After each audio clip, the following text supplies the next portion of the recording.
It's Two on the Aisle with me, Charles Gross, and Leslie Hoban Blake.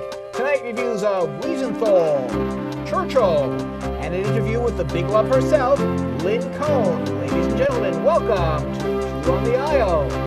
And hello again, everyone. How are you, Leslie? I'm terrific, Charlie. We had such a good interview. I'm really enjoying myself. Okay, so you're really you're looking forward to Absolutely. Can't wait. speaking with Lynn tonight. Can't wait. Okay, well, you've known her for a long time. Oh, a long, long time. Okay. Too long.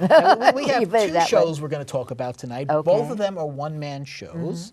Both of them actually are very well entwined with World War II and the Nazis. So we're going to start with Churchill, which is, of course, based on Winston Churchill. Churchill is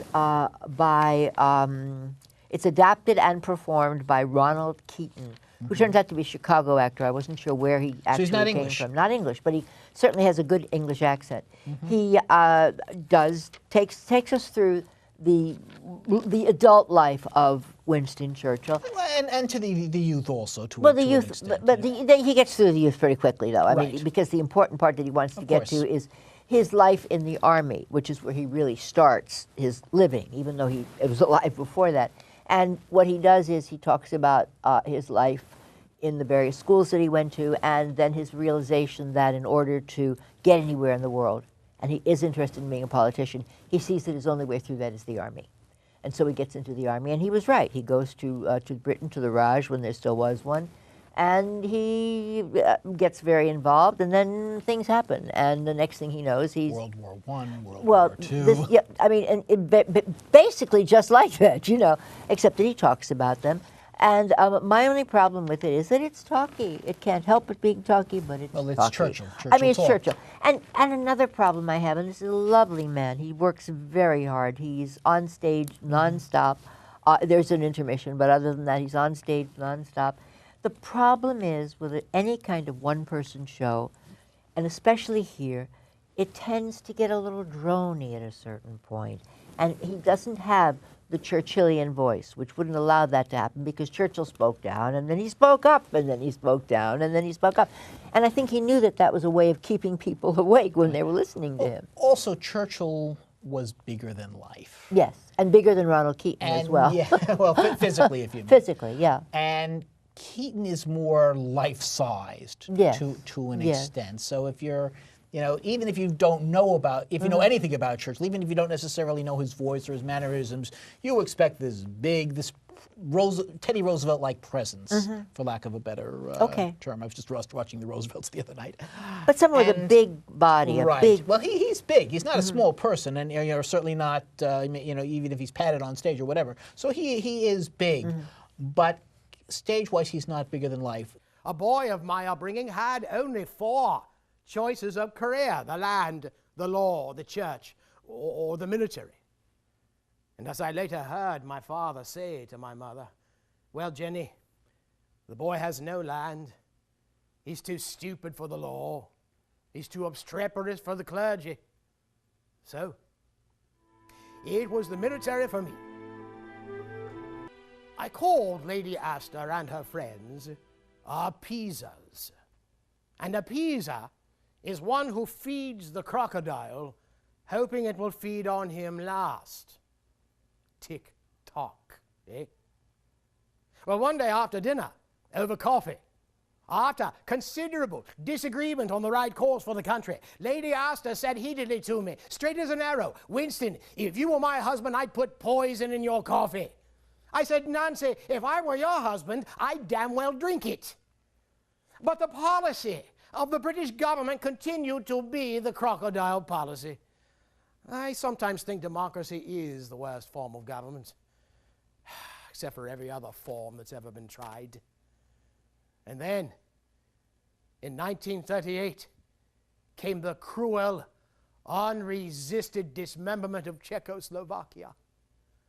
And to a hero's welcome, one of its naive architects, Prime Minister Neville Chamberlain, returned from Munich, hat in hand, and proclaimed that we had achieved peace in our time. I said, "Mr. Prime Minister, you have the choice between dishonor and war. You have chosen dishonor. You will get war." had a really good time at this show. I learned a lot about Churchill. You come away with a certain admiration for him. Oh, I've always had an There really admiration weren't any for dead him. spots for me. And I sat through, and I had a very entertaining evening and a very knowledgeable evening. Was this a new subject for you, or did you know only things about him, but not the whole scope? I certainly didn't know the whole scope. See, that's the thing. I saw the movie, where it was because of film technique and whatnot, where it was almost Churchill, and he went from a boy to the very jowly, portly gentleman at the end. And so I knew all of this. So that's also a difficult thing to come. I think you must have had a better time just because of that. I did. Again, I feel like I'm hitting somebody, to say anything negative about it, because it's well put together. He works his tail off or whatever. Yes. And it just didn't quite make it for me. Oh, it absolutely did for me. This is a show I would recommend. This is a show that I enjoyed very much, especially interesting watching Churchill. He was the lone voice in England. Yes. Who was warning against the Nazis. He said, Yes. we cannot appease Hitler. Yes. Then he defines appeasement as throwing food to a crocodile, hoping he will eat you last. Yes. And then, I don't want to get too political, but I couldn't help thinking about when we're taping this the day before Netanyahu is speaking before Congress. And I keep thinking, I hope our president is not a nuclear Neville. Well, yes, I understand exactly what you're that. saying, and we could certainly use a Churchill in our time today. There's no question. I have nothing but admiration for Churchill, and I have nothing but admiration for Keaton for trying to do it. Yes. I just don't think he quite got it. That's my problem. He didn't get it 100%, Yeah, but I would still give this 4 out of 5 playbills. Oh, you'd go that high? I Oh, would, yeah. wow. Well, okay. Because I have admiration for both the man and what he put this, I'd give it 3.5, but I can't go any higher than that. Okay. Well, that's But still yes, pretty, that's he still pretty certainly did a nice show. It was better than a respectable show, and it was directed well. I don't even know who directed it. I should have looked at that. I'm sorry. We should have that. Oh, yeah. should have Well, I probably will. Well, while you're looking up, they left out one of my favorite Someone named Kurt John. correspondences. George Bernard Shaw once wrote Churchill, sending you 2 tickets to opening night of my play. Bring a friend if you have one. Churchill sent the tickets back, said, can't make it opening night. We'll be happy to come on the second night if you have one. Just to say, the director of this is the director of a solo theater. He does nothing but solo plays, so he obviously knows how to put them together. And I think he did it very He well. did that well. Our second play of this evening is also a solo play. This is a very interesting situation. This is Wiesenthal, based on Simon Wiesenthal, who was a Jewish Holocaust survivor, architect by training, but after he got out, was freed from the camps, he's basically spent the rest of his life hunting down Nazis. He was even portrayed in a movie called The Boys from Brazil. A fictional version of him was portrayed by Laurence Olivier. He was quite well known for doing it. This is played by an Irish Catholic man named Tom Duggan, who also wrote it. Directed by Jenny Sullivan, and it is one of the most incredible one-man shows, certainly biographies, that I've ever seen. Unfortunately, it has closed. I no missed longer it. I feel running terrible off about Broadway, that, yeah. but it has been taped, and it will be on PBS. And I absolutely urge you to see it. I promise Not I will watch it. because of the importance of the subject, but because of the brilliance really? of this production. Wow. Well, what is portrayed, you'd expect a Holocaust survivor maybe to be intense, this Batman-like intensity. But this guy, he's jovial, easygoing, humorous. There is humor I've seen him in this play. I saw the real And Wiesenthal, yes. and that is what makes it work. This is not a bitter man. This is not a man out for revenge. He says, I'm not out for revenge, but I am out for justice. And I do this partially to get the people, who did these horrible things, but also, more to the point, so that people in the future will know that you cannot get away with this. And that was, to him, that was as important as anything. He was dedicated. I mean, there's no question about that. And the difference between dedication and whatever the next word is on that, the level. Intensity. Intensity, yeah, the difference in fanatic. intensity. Fanatic, that's the word I was looking for, thank you.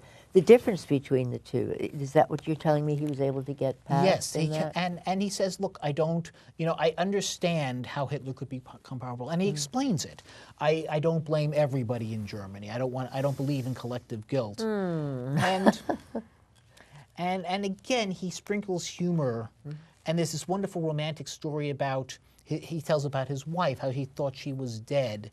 And then to get her out of a country, a friend of his brought her with him, saying, you know, I had to give your name so I could get her out.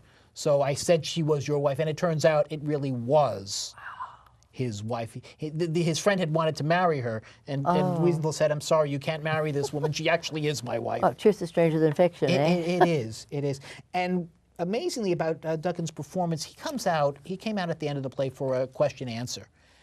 And the play takes place, Wiesenthal is an old man. Mm-hmm. Duncan is a middle-aged man. Mm-hmm. He is much more slimmer, much more energetic, much younger, and totally, not Austrian, not Jewish. Mm-hmm. And when you could really appreciate the depth of his performance and what he did, when you actually see the actor without his makeup and talking in his normal voice. This is, you could argue this is a play that should be seen, because of the subject matter. I will argue this is a play that you want to see just because it is such an incredibly good piece of theater, subject aside. And we don't get to say that very often on this show, so I'm happy to hear that. And I've debated over this, but I am going to give it 5 playbills. Wow. Yeah.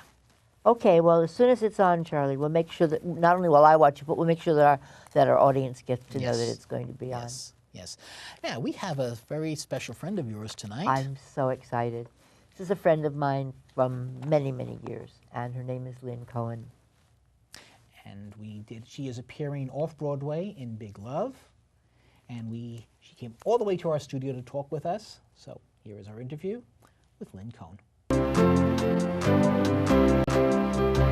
I got on the back of the motor scooter, and 10 minutes later we were in bed together at his mother's house. And I married him, and we had our boys. All his life, he worked, giving the gift of his labor to me and to our children. He died of a heart attack when he was out among the trees, harvesting the olives. And if he came along now, I would get on the scooter again, just like the first time. Tonight we have a very special guest with us, someone that I have known since, I hate to say this, 1988 in Circle Rep downtown, a place that no longer exists, much to our dismay. And right now she is one of the stars in a play called Big Love, which we're going to review next week. But this week we're talking about our friend Lynn Cohen, who is just the most exciting and exquisite actress in the whole world. And I say that without prejudice. Yeah. Well, why did I show up, right? Just to hear that. Okay, thank you very much. It's been very lovely talking to you, and see you later. So, Lynn, this is one of those roles. In the last 5 years, you've done how many plays? Oh, God knows. God knows, but I've been everything from a wetsuit to men's, ties to whatever. What I'm on to doing Juliet next. I have no problems about doing men, women, children, if I understand who they are inside. Who would you like as your Romeo? My husband, who is a genius actor. Ron Cohen and Lynn Cohen made a movie. So tell us about the movie, real quick. I've seen that little movie. Oh, have you seen it? I loved it. Yeah. It was a wonderful actor, movies. and he's a great writer. And he makes great coffee in the morning. What can I tell you? He's also a member of the drama desk and one of us. He's perfect. So, he's perfect on all I sides. know. I've lived with a perfect human being. We should have invited him to come along, too. But so does he live with a perfect human being. So it was too cold for him to leave, He has to stay home and put on his makeup or whatever. Well, speaking of perfect human, you sounds like you have a perfect relationship or close to it, but you're in a play full of non-perfect relationships. Nice segue, right. Charlie. Tell us a little about that, about Big Love. Well, it's all about love, about the real love, and when it doesn't work, and when it does. I represent Big Love. I love this play, number one.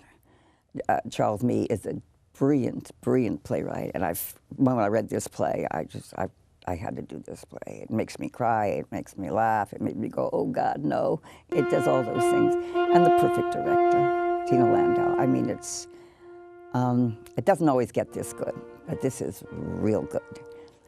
And he talks about love in almost all his plays. And this is love that goes wrong.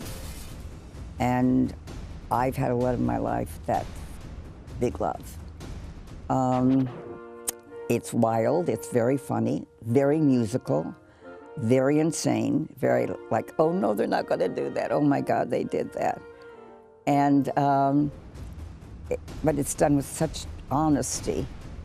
I cannot say enough about this play. It's funny, it's hysterically funny, it's full of things like, oh no. Well, they had this one scene where I think people are being murdered, Yes. and two of the women decided it's time to sing karaoke, basically. Yes, why not? It's 50 women who have been Right. promised to 50 men. Yes. The men are into it. It's an old Greek tale. Women are Like, not, legend. and that's the conflict. And so they kill them. Yeah. Well, what else would you We do? shouldn't tell any more of the plot, Well, lady. no, everybody comes to life It's been around and they for go to several the thousand country. years, so it's probably been like that. Yeah, but yeah. now you have an interesting role. You're the mother of 13 sons, and the Right. action takes place in the house of your oldest son. Well, it's my house. Oh. It's my house. My son runs it. It's a like a pension, and we have guests. And he's my oldest son. My husband is no longer living, but after creating 13 sons, I guess he got tired or something. I have no idea. No, but he worked all his life to. It is about my love is the big love, and Is this the love for your sons, or the love that your character had for her husband? Oh, my husband. She has a wonderful scene in the beginning that you want to talk about that. I don't know if you want to give away any With- more. No, in which I talk about each son. Yes, Right. that was, And with tomatoes. I won't say what you do with the tomatoes, but I weren't don't, sure if but you- I don't eat them. we weren't sure if you're going to bring tomatoes tonight, just to show us. It's funny because you talk about Chuck and me. I don't know if we can get a close-up, but I've known Chuck for a long time. Yes. This is the third time I've seen this play, and it's never been as fantastic and wonderful as this time. We'll talk about it when we do the review. But it's a great combination. Tina has done a lot of Chuck's plays. Yeah. And they are a great couple. and this is at the Signature Theatre? Yes, the Signature, which is a great It theater. hasn't opened yet. This lady took time out of it. Opens No, we officially. have opened. And We it opened opened? last week. Oh, I thought it said the third that you were. Backtracking. We opened Monday, But I a thought week that was ago preview. today. No? No. I'm confused. Okay, I thought tomorrow was your opening night. But okay. This theater is $25. I know. Get down there, people. It's $25. And that, I mean, when was the last time you saw a theater, any show? Anything. $25. It's not an elitist theater. No. Right. But If it's a you can wonderful afford, theater. you know. Right. Well, the whole when they did Theatre Row, when they designed Theatre Row 40 years ago, they really this is what they had in mind. People's of course, theater. what you have is just so much more elaborate. It's Jim Houghton. Than, Jim Houghton, who's the head of it. And it's about also creating theater.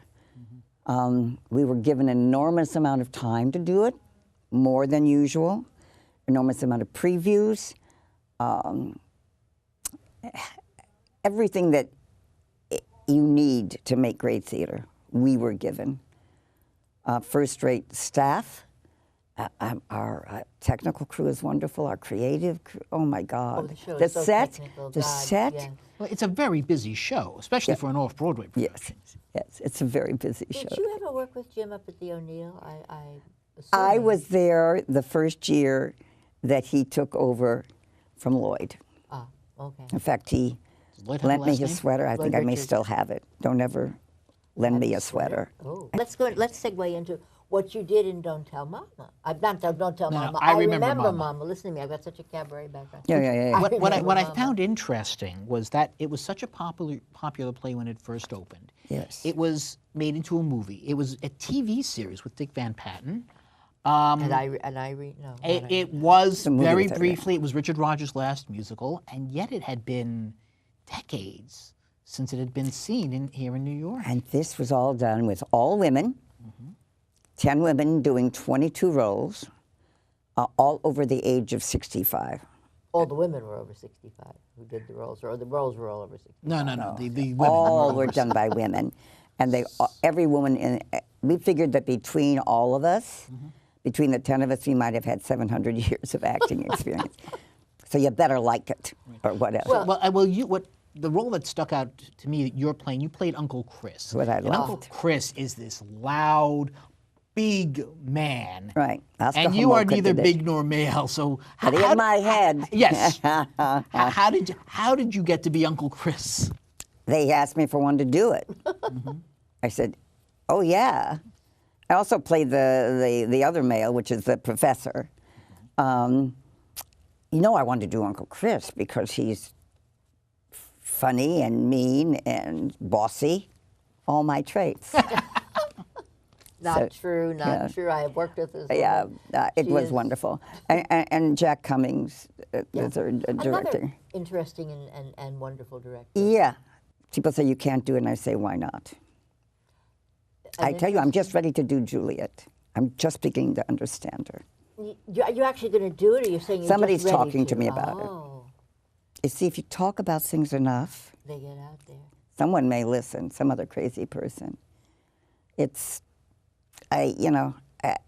all fair game. We had an interesting conversation with Tuck Milligan before I came Oh, to I see your love show. Tuck. Tuck's did the other show at Signature. Right, and we're both from Kansas City, Missouri. Exactly, Right. and so that is what I was going to bring up. You got your start in rep. You betcha. Rotating rep. Rotating rep. Something I know, and it's wonderful. Yeah, very few people do.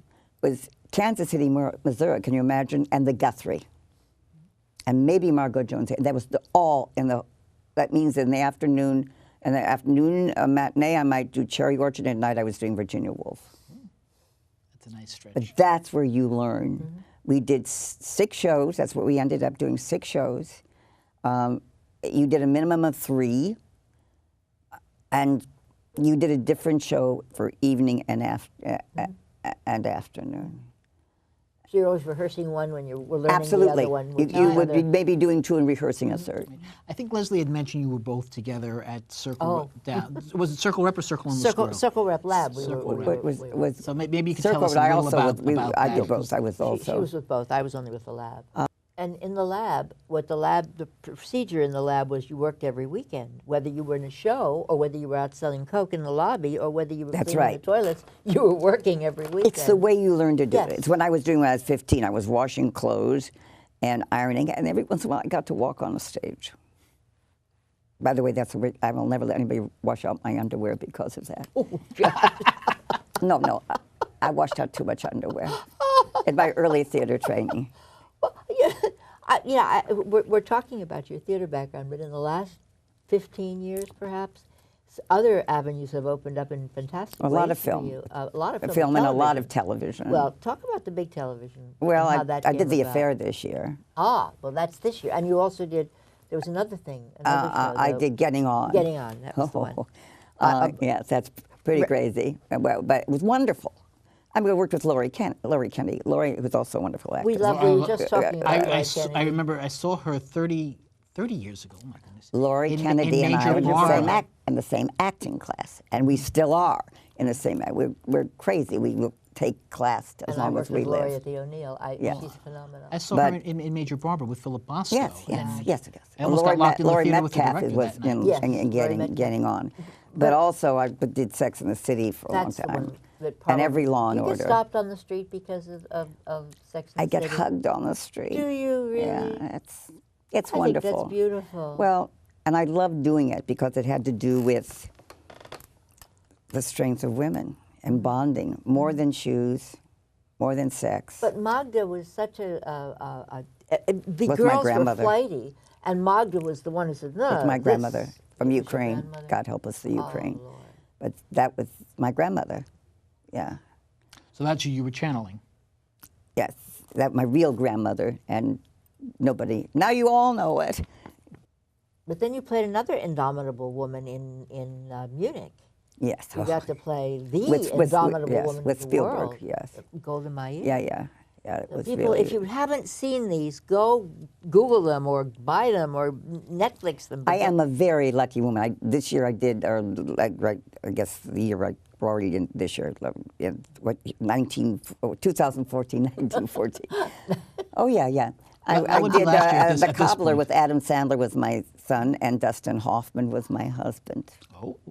Which is this something that's coming Yes, out? yes. It hasn't it hasn't What, come out what, yet. what is this called? It's called The Cobbler. And what's this and about? A wonderful Tom McCarthy directed. I mean, worked with wonderful Woody Allen. But I am going to do a small film, which I really look forward to, in April. It's with an autistic child, a six-year-old. And I'm an older woman, and I'm in a retirement home, and this child comes in, and we do Shakespeare. I put on a Shakespeare play with this child. Oh, that's going to be Oh, lovely. wonderful. Can you tell us which one or which ones? And a man Shakespeare named Frank Solizano is going to direct it, and it's. I've known about this project for a long time, and now it's going to happen in April. I look forward to that. And then something else is coming up that I can't talk about. Okay, but Because I that's take all my clothes incredible. off. Okay, You well. do? No, I don't. Well, no, well, that does happen in Big Love, but it isn't. No, it But isn't. that Lynn. was me. You just didn't realize it. Oh. That's the kind of acting Well, with this woman all does. the makeup, I guess it was they disguised you very well. But thinking about Transformation. it, the naked woman, when she was naked, was not on the stage at the same time. So, Yes, right. I guess you'll just The have to go Shakespeare see project. Lynn, Figure it out. I just wanted to our quickly. Big Love. I just wanted to in Big quickly Love. show my big love. This is. I'm going to try to get this. Okay, so it's straight there. If we can make a close up of it later.